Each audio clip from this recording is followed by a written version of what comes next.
Welcome to Vimala kitchen. பாருங்கள், இது மைதா போண்டா. இதை எப்படி பண்ணலான்னு பார்க்கலாம் வாங்க. இதுக்கு தேவையான அளவு மைதா இதே மாதிரி ஒரு கட்டோரி சட்டியில் போட்டாச்சு. இது ரெண்டாவது கட்டோரி.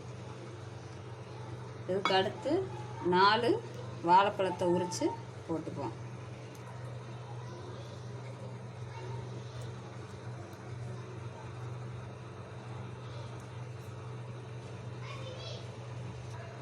நாலு வாழைப்பழத்தையும் போட்டாச்சு.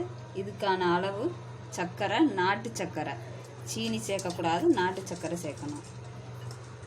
ஒரு அளவாக போட்டுக்கோங்க, எவ்வளோ தேவையோ அவ்வளோ. இப்போ உப்பு, சீனி இது சர்க்கரைங்கனால சும்மா லைட்டாக பேருக்காக லைட்டாக அப்படி தூவிக்கோங்க. அடுத்து சமையல் சோடா, அதுவும் நம்ம விருப்பம்தான், போடணும்னா போடலாம், போடலைனாலும் ஒன்றும் பிரச்சனை இல்லை. சும்மா லைட்டாக போட்டால் கொஞ்சம் நல்லாயிருக்கும், அவ்வளோதான். இன்னும் நம்ம இதெல்லாம் மிக்ஸ் பண்ணிவிட்டு அப்புறமேலு தண்ணியை ஊற்றி பிணையலாம். இப்படி நல்லா வாழைப்பழம் நல்லா இதாகிற மாதிரி நல்லா பிணைஞ்சிடணும்.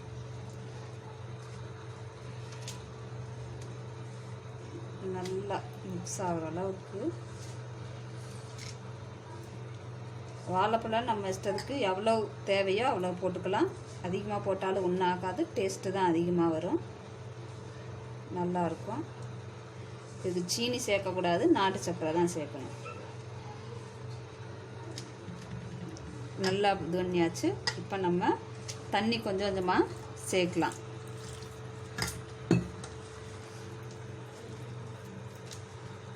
நம்ம டைட்டாக பண்ணிடக்கூடாது, கொஞ்சம் லூஸாக இருக்கணும். லூஸாக இருந்தால் தான் அது நல்லாவும் இருக்கும், போட்டால் மெதுன்னு இருக்கும்.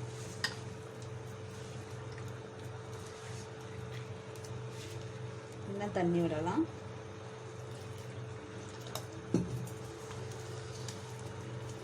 இப்படி லூஸ் ஆக்கிக்கணும்.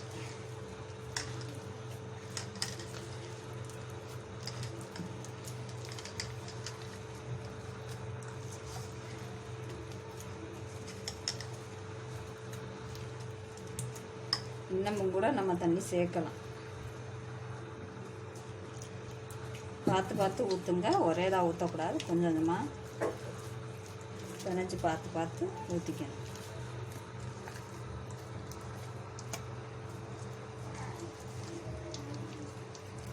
ஒரு 10 நிமிஷம் எல்லாம் மிக்ஸ் ஆகிற அளவுக்கு நல்லா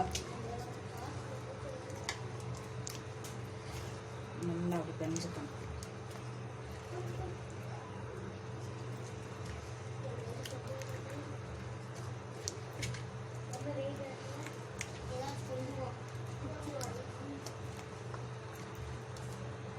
இன்னும் கூட தண்ணி விடலாம்.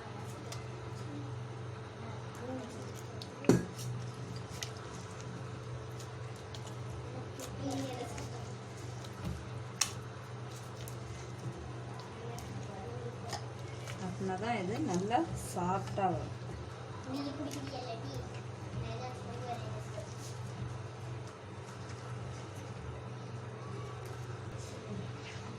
பிணைஞ்சாச்சு.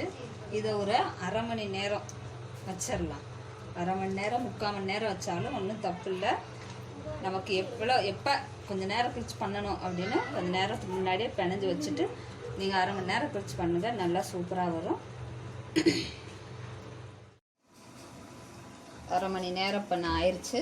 இன்னும் போடலாம். எண்ணெயும் நல்லா காஞ்சிருக்கு. சும்மா லைட்டாக அப்படி பண்ணிவிட்டு கையிலேயே எடுத்து போடுவோம். இப்படி உருண்டையாகவே போட்டுக்கலாம். நல்லாவே காஞ்சிருச்சு.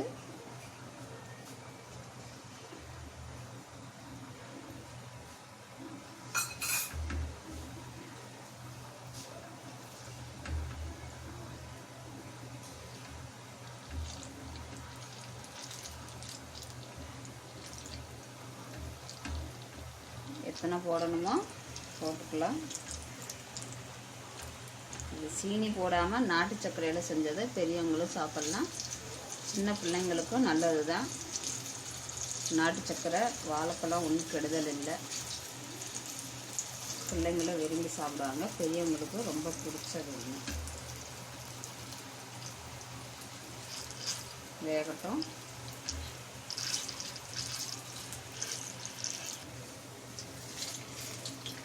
அப்படியே எல்லாத்தையும் பரட்டி விடுவோம்.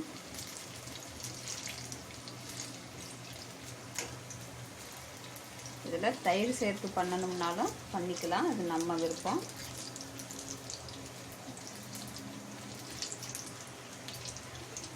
இது நாளைக்கு வரைக்கும் வச்சுருந்தாலும் கெட்டு போகாது சீக்கிரமாக. தயிர் ஊற்றி பண்ணோன்னா வைக்கிறது கொஞ்சம் சரி இருக்காது, அதுக்காக தயிர் வேண்டான்னு விட்டுறது. அது நம்ம இஷ்டம்தான்.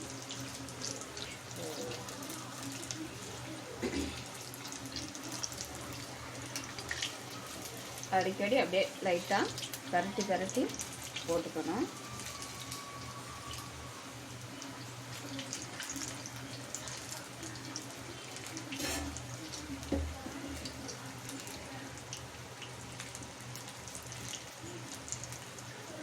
அடுப்பை கொஞ்சம் கம்மியாகவே வச்சே பண்ணுவோம். சிம்லையும் வேண்டாம், கொஞ்சம் அதிகமாக வச்சுக்குவோம்.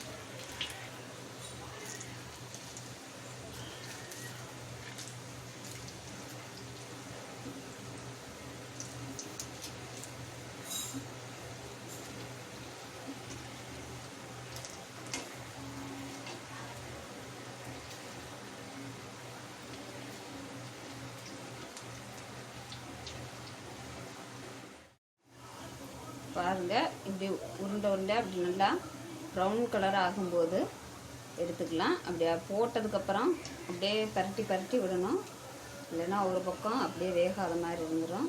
அடுப்பை ரொம்பவும் அதிகமாக வச்சு இது பண்ணிடாதீங்க, சீக்கிரம் ப்ரௌன் கலர் ஆயிரும், உள் பக்கமாக நல்லா வேகாமல் போயிடும். இந்த ப்ரௌன் கலர் ஆயிடுச்சு, நான் எடுக்கிறேன். இப்போ